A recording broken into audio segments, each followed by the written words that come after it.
Good morning, everybody. I'm Richard Moore. This is the American Investigator Newsroom. It's a cloudy morning, and what else is there to talk about but the Wisconsin Supreme Court race and the race for Department of Public Instruction, the education superintendent for the state of Wisconsin tomorrow. All the eyes of the nation are on the Badger State, and this is being framed as a critical election for the state itself as well as for the country. We'll get into that for a second for those of you who are not aware of the issues who may be out of state, and I know a number of you are. The election is between a liberal for the Supreme Court is liberal Supreme Court or Dane County Circuit Judge Susan Crawford running against the former Attorney General and now Waukesha Circuit Court Judge Brad Schimel. And it is very important that Brad Schimel be elected to the 10-year term tomorrow. The progressives in the state of Wisconsin, for a little background here, have a 4-3 advantage. Janet Protasiewicz won 2 years ago to give the progressives a 4-3 margin. Conservatives have had a majority for years. She campaigned all but the abortion issue was hot 2 years ago, and she campaigned very clearly that abortion would be, any abortion ban, the state's 1849 abortion ban would be overturned, and she would protect reproductive rights. Now, of course, this being a nonpartisan judicial race, you're not supposed to take positions on issues, but the liberals and progressives on the Supreme Court, on our state Supreme Court, have done just that over and over and over again. Now, they've stayed away from most of the hot button issues because they wanted to get this election tomorrow out of the way. But if they secure their victory, what's happening here is one of the liberals is retiring, Ann Walsh Bradley.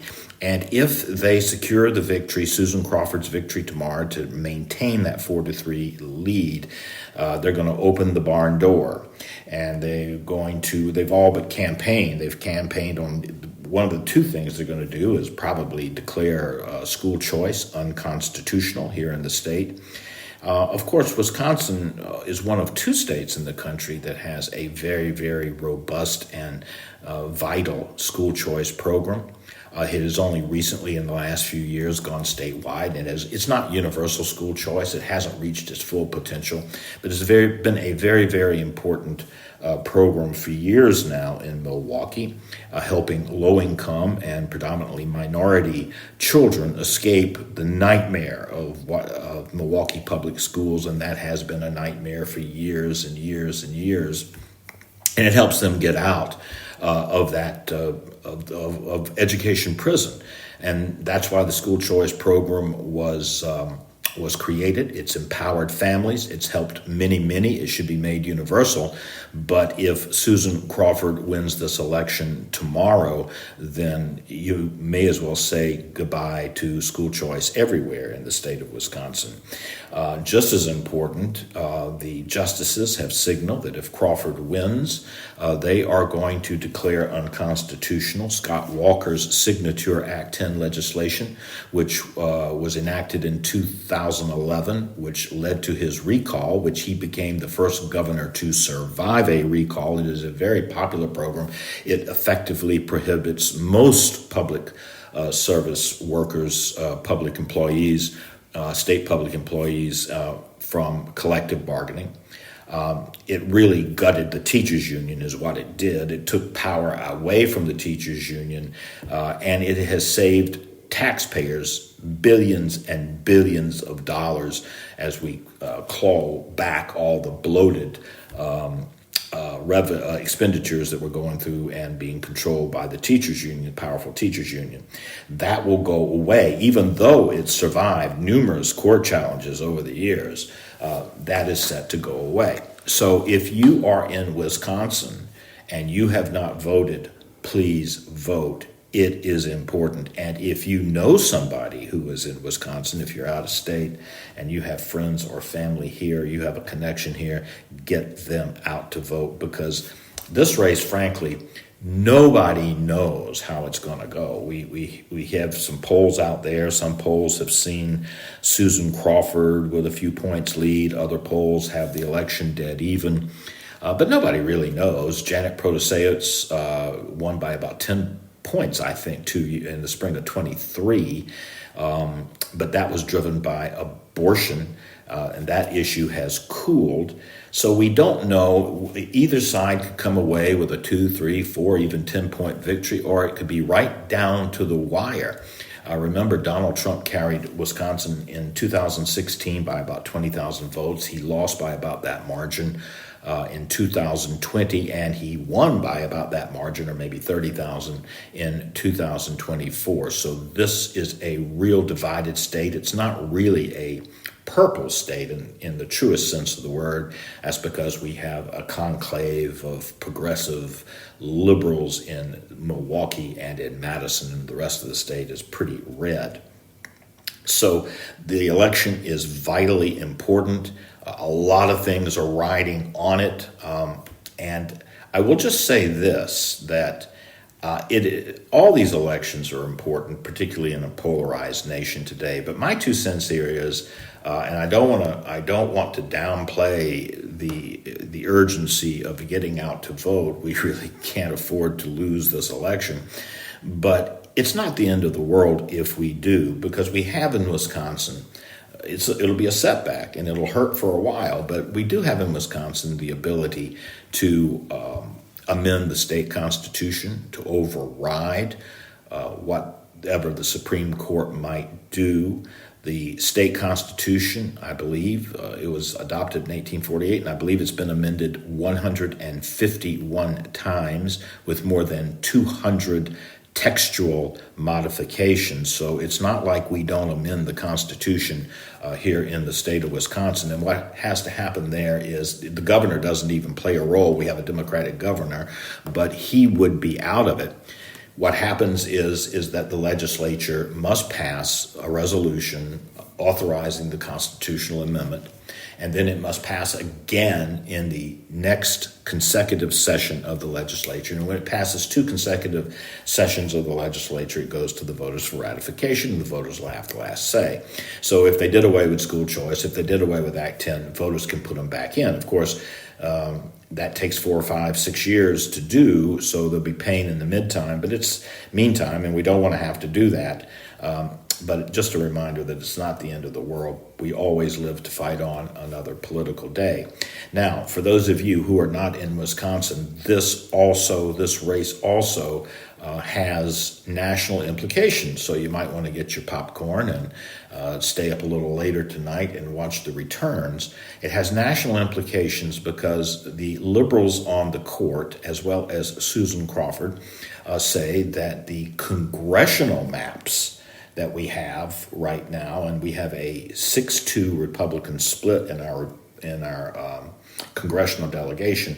Well, the Democrats, the progressives, say that the maps are gerrymandered. And so just as they did, as the Supreme Court, this liberal Supreme Court has already done with the state legislative maps, they will set about to redraw the congressional maps. They believe that they can flip 2 congressional seats, and that's important not only for the state of Wisconsin, but it's important for our national Congress. Right now, the Republicans have, a 218 to 213 majority in the House. And so the saying goes, if they flip 2 here in Wisconsin, you get very close to flipping control in the 2026 elections. Right now, we see the jockeying going on nationally for those midterms. Elise Stefanik lost her bid to be the UN representative, U.S. representative to the UN, because Trump asked her to stay in her seat. The vote is needed. There are a couple of congressional races in Florida that have become too close for comfort. Republicans will probably win them. But anything goes wrong in Stefanik's seat or in those Florida seats, and if the Supreme Court here were able to flip 2 congressional districts to Democrats, the Democrats might start out the 2026 midterms with a built-in advantage. That's important because, as you know, the party in power usually loses a seat in the midterm. So it's going to be hard with a 218, 213 margin to keep control of the House anyway, but it makes it even more important in this Supreme Court race. It's been hilarious in some ways to watch what's been going on.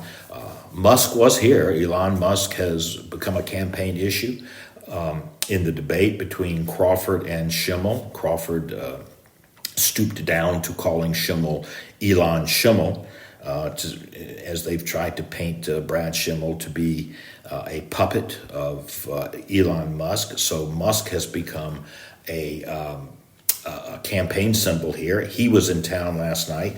He gave away two $1 million checks to quote unquote voters, not actually the voters, but people who had signed his online petition opposing activist judges.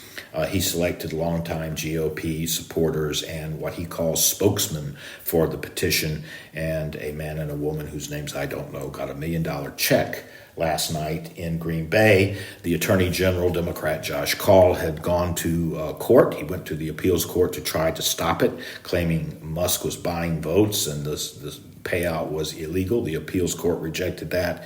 He appealed to the Supreme Court. They refused to hear the case. So Musk was able to give out his checks. Musk has put in about $20 million, so they say, in this race. But in a way, this is also a global race. It's Elon Musk versus George Soros. Soros has also put in more than $1 million, probably not nearly as much as Musk has, but he's poured money into this race as well, as they try to jockey for control of this seat, and also influence. In the other way this election becomes important is that this is not only important for the midterms, but it's important looking ahead to 2028 and the swing state of Wisconsin.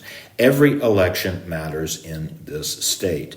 And so the court decisions, the public's reaction to the court's decisions, the dissenting opinions that are written on those decisions all get filtered into the public consciousness. All will have an impact on the way this state votes. So far, the indicators have been up through the election of 2024 that this state was swinging back blue. I think Democrats had won like 9 of 10 statewide elections, including knocking off Scott Walker in 2018. It may not have been exactly 9 out of 10, but something very close to that. And so the Democrats were really racking it up. And then, of course, the abortion issue with the overturning of Roe versus Wade really put this state back in play.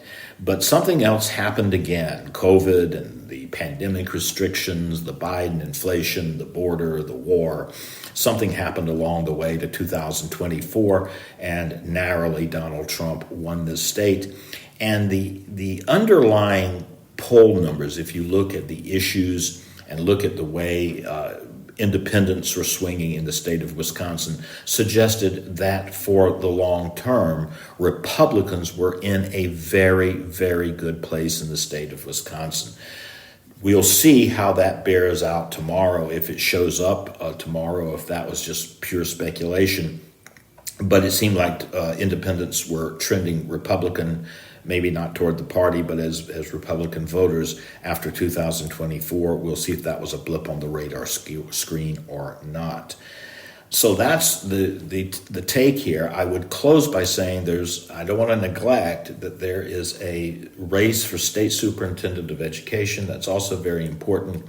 The very incompetent, very ultra-left Jill Underly is the current DPI secretary. She's a Democrat, but she's not even well liked within the Democratic Party. The Education Union, Teachers Union Political Action Committee did not recommend endorsing her. There was a 3-way primary. She won it. Most of the establishment Democrats, the Democratic lawmakers, are in fact on board with Underly. And since the Democrat always seems to win this race, you have to figure that she's a favorite, but we don't know how the Supreme Court race will figure into this. Running against her is a woman, an education consultant by the name of Brittany Kinzer. She is not a Republican. She is a moderate. She is a Democrat.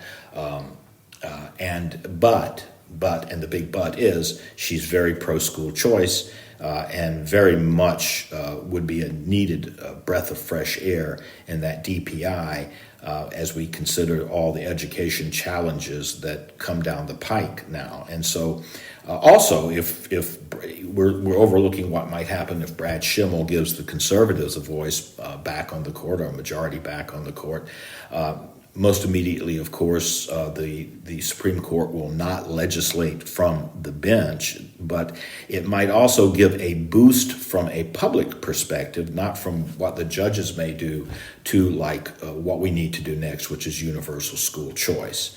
And so all sorts of ramifications coming back in this election. If you're in Wisconsin, again, please vote. If you're not in Wisconsin, but you know somebody in Wisconsin, reach out to them, call an old friend or a family member and say, hey, you voted in that race because Brad Schimmel and Brittany Kinzer need your vote. This is Richard Moore.